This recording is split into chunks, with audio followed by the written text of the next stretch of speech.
Assalamualaikum 3 class. How are you? I hope you will all be fine. Today is our 12th online lecture. Now open your books and go to the page number 14. Page number 14.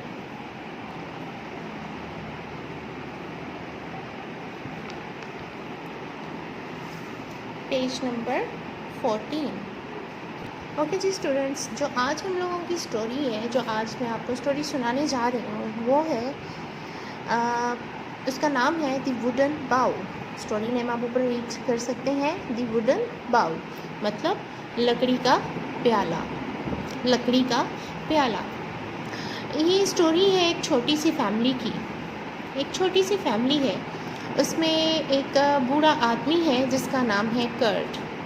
ठीक है, एक बूढ़ा आदमी है, उसका नाम है Kurt. उस बूढ़े आदमी का एक बेटा है मैनफ्रेड और उसकी बहू थेक्ला। ठीक है, कर्ट का बेटा और बहू, और उन दोनों का भी एक बेटा है जिसका नाम है विल्हेम। जो कर्ट है ना, वो काफ़ी बूढ़ा हो गया। कर्ट काफ़ी बुरा हो गया है, उसको ठीक से नज़र भी नहीं आता, वो ठीक से काम भी नहीं कर पाता। अक्सर उससे ना खाने के दौरान बैठे हाथ से बर्तन गिर के टूट जाते हैं। तो उसकी बहू और बेटा इस चीज़ पर बड़ा गुस्सा करते थे। वो इतना बूढ़ा था, वो जैसे बूढ़े आदमी के हाथ कांपते हैं ना, वो ठीक से कोई चीज़ पकड़ नहीं पाता या इस तरह से। तो वो बहुत गुस्सा करते थे उसके बहू और बेटा उसके ऊपर ना। और फिर एक बार ऐसा क्या हुआ कि खाना खाने के दौरान उसके हाथ से प्लेट एक बार गिर गई टूट कर। तो बहू और बेटे को फिर इतना गुस्सा आया, उन्होंने क्या किया, बाज़ार गए, मार्केट से जाके एक लकड़ी का सस्ता सा प्याला खरीद कर ले आए। स्टोरी का नेम देखें, द वुडन बाउल।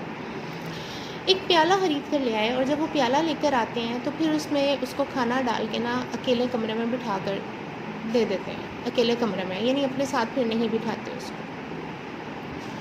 अब एक दिन ऐसा होता है, खाना रात का तैयार होता है, तो जो मैनफ्रेड और थेक्ला है ना, वो अपने बेटे को विल्हेम को ढूंढ रहे होते हैं कि खाना रेडी है तो आकर खा लें। लेकिन वो कहीं भी नहीं मिलता, पूरे घर में भी नहीं होता, बाहर गली में देखते हैं वहाँ पे भी नहीं होता। तो उनके घर के साथ ही जो है ना वर्कशॉप होती है उन लोगों की, जहाँ वो लकड़ी का काम करते हैं।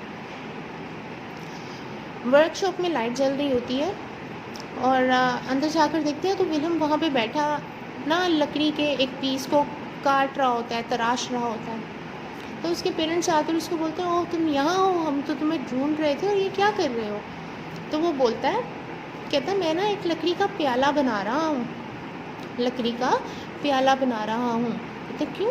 कहते जब आप बूढ़े हो जाओगे तो फिर मैं भी आपको इस लकड़ी के प्याले में खाना दिया करूँगा।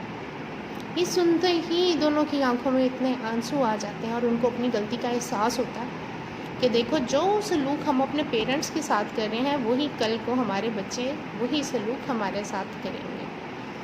तो प्यारे बच्चों, इस कहानी से हमें क्या सबक मिलता है कि हमें अपने बड़ों के साथ अच्छा सलूक करना चाहिए, क्योंकि जो सलूक हम अपने पेरेंट्स के साथ करते हैं कल को हमारे बच्चे भी हमारे साथ वही सलूक करेंगे। तो चलें हम रीडिंग स्टार्ट करते हैं। आप अपनी बुक्स ओपन कर लें, मैं पढ़ती हूँ। पेज नंबर 14 है और आप मुझे सुनेंगे। वंस अपॉन अ टाइम, एक दफ़ा का जिक्र है, in a small town in Germany, के जर्मनी के एक छोटे से कस्बे में, there lived a man called Kurt, एक आदमी रहता था जिसका नाम कर्ट था। He lived with his son Manfred, वो अपने बेटे मैनफ्रेड के साथ रहता था, and his daughter in law Thekla, और अपनी बहू थेक्ला के साथ। ठीक है, they all shared little old house at the end of the quite street in the middle of the town.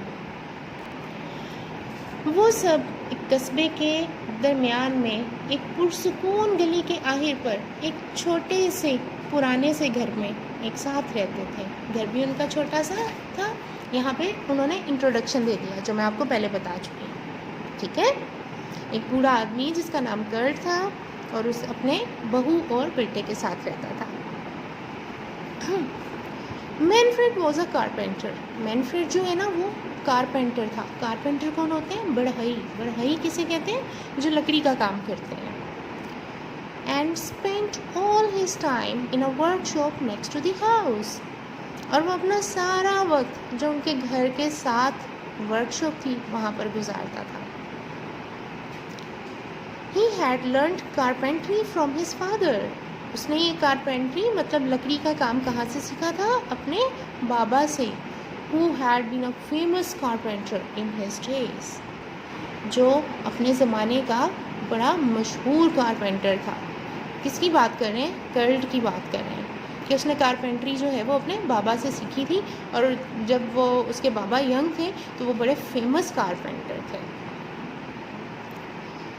Kurt had taught his son well. Kurt ने अपने बेटे को बहुत अच्छे तरीके से सिखाया. And the son earn a good living. और बेटा भी फिर बहुत अच्छी कमाई करता था. He made furniture for the people of the town. वो कस्बे के लोगों के लिए फर्नीचर बनाता था. And from time to time he did some carving. और कभी कभार जो है वो क्या लकड़ी कार्विंग होता है, तराशना, लकड़ी को तराशना, डिज़ाइन बनाना, ठीक है, तो कार्विंग भी करता था. दी यंग कपल, जो नौजवान जोड़ा था, नौजवान शादीशुदा जोड़ा मैनफ्रेड और थेक्ला, हैड अ सन, उनका एक बेटा भी था, कॉल्ड विलहेम. उसका नाम क्या था? Wilhelm. The boy like to sit in the workshop. लड़के को भी वर्कशॉप में बैठना बहुत पसंद था. And watch his father. और वहाँ पर बैठकर अपने बाबा को देखा करता था. एज ही ग्रू ओल्डर, जैसे जैसे वो बड़ा होता जा रहा था, he help his father by fetching and carrying things. वो अपने बाबा की चीज़ें लाने ले जाने में मदद करने लगा. He learned to clean the tools and take care of them. उसने क्या काम सीखा? उसने सीख लिया कि टूल्स को कैसे साफ़ करते हैं और कैसे उनको ध्यान से रखते हैं. He learned how to use a saw and a hammer and the chisel. उसने हैमर, आरी, हथौड़ी और चिज़ल, ये भी एक मेटल टूल होता है, ये सारे टूल्स के नाम हैं, उनको इस्तेमाल करना भी सीख लिया था. ठीक है, छोटा बेटा था लेकिन वो अपने बाबा को काम करते देखता था ना, तो उसने साथ साथ सारा काम सीख लिया. And his grandmother taught him to carve wood into wonderful shapes. And his grandfather taught him to carve wood into wonderful shapes. उसके ग्रैंडफादर ने उसको क्या काम सिखाया? कि लकड़ियों को एक हैरान कुन प्यारे प्यारे खूबसूरत तरीन शेप्स देना जो है ना, तराशना सिखा दिया उसके दादाबू ने. दादाबू का क्या नाम था? जल्दी से बताएं. Kurt. Grandfather was very old now. Grandfather हैं वो बहुत बूढ़े थे. And getting older every day. और वक्त के साथ साथ और ज़्यादा बूढ़े होते जा रहे थे. He was not very strong. वो एक स्ट्रॉन्ग आदमी नहीं थे. अब ज़ाहिर बात है, जैसे जैसे इंसान बूढ़ा होता जाता है, ताकत हिम्मत ख़त्म होती जाती है, ठीक है, तो वो भी स्ट्रॉन्ग नहीं थे. His eyes were dim. उनकी नज़र कमज़ोर होती जा रही थी. And he could not see well. और वो ध्यान से देख भी नहीं सकते थे. He could not see well, अच्छे से देख नहीं सकते थे. जब आई साइट वीक हो जाती है तो हमें ठीक से नज़र नहीं आता ना, तो ऐसे ही उसके दादाबू भी थे. Sometimes his hand shooks. बाज़ दफ़ा उनके हाथ कांपते थे. And sometimes he sat in a chair and nodded off. और बाज़ दफ़ा तो वो अपनी चेयर पर ही बैठे बैठे सो जाते थे. ठीक है. In the evenings, शाम को, when they all sat down to dinner at the table, जब वो सब खाना खाने के लिए टेबल पर बैठते थे, रात का खाना खाने के लिए, Manfred and Thekla used to get angry with the old father. Manfred और थेक्ला अक्सर जो है ना वो दादाजी के साथ नाराज़ हो जाया करते थे, गुस्सा हो जाया करते थे. क्यों? He was slow and clumsy. वो स्लो थे. मैंने आपको बताया था ना, बूढ़े थे तो थोड़ा सा उनसे हाथ भी कांपते थे उनके. कभी प्लेट हाथ से गिर के टूट जाती थी, कुछ इस तरह से. तो वो दोनों जो हैं दादाजी से नाराज़ होते थे, गुस्सा होते थे उनको. Sometimes he broke a glass, बाज़ दफ़ा उनसे ग्लास टूट जाता। Sometimes he dropped a spoon, कभी उनके हाथ से चम्मच गिर जाती। And sometimes he split soup on his clothes, और बाज़ दफ़ा सूप जो है उनके कपड़ों पे, अपने ही कपड़ों पर गिर जाता। He was an old man after all, क्योंकि वो एक बूढ़े इंसान थे। ठीक है, जब यंग होता है इंसान तब तो ताकत होती है ना, उसमें हिम्मत होती है, सब हम कुछ ठीक चल रहा होता है। लेकिन एजेड होते हैं जब हमारे, तो हमारे बुज़ुर्गों को हमारी सबसे ज़्यादा ज़रूरत होती है। हमें उनकी हेल्प करनी चाहिए, उनसे प्यार करना चाहिए, प्यार से बात करनी चाहिए। ओके जी, next. One day during the evening meal the old man dropped his plate on the floor. Crash! It smashed into 100 tiny pieces and the food fell all over the place. एक दिन शाम के खाने के दौरान वो बूढ़े आदमी से जो उनकी प्लेट थी वो अचानक से क्या हुआ, फर्श पर गिर गई। क्रैश मतलब प्लेट के टूटने की आवाज़।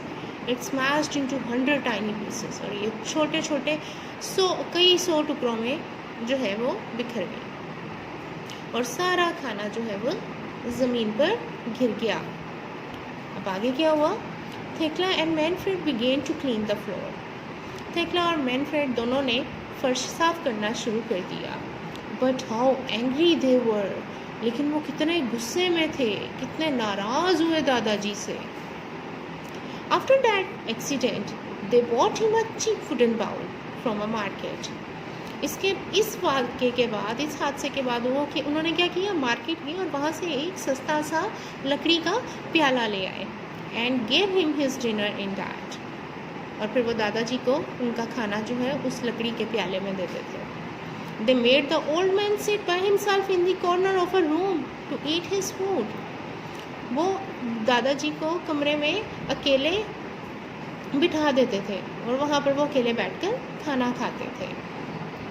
ठीक है बच्चों, आज के लिए इतनी स्टोरी काफ़ी है, बाकी स्टोरी मैं आपको कल के लेक्चर में सुनाऊंगी। अपना ख्याल रखिएगा। अल्लाह हाफ़िज़।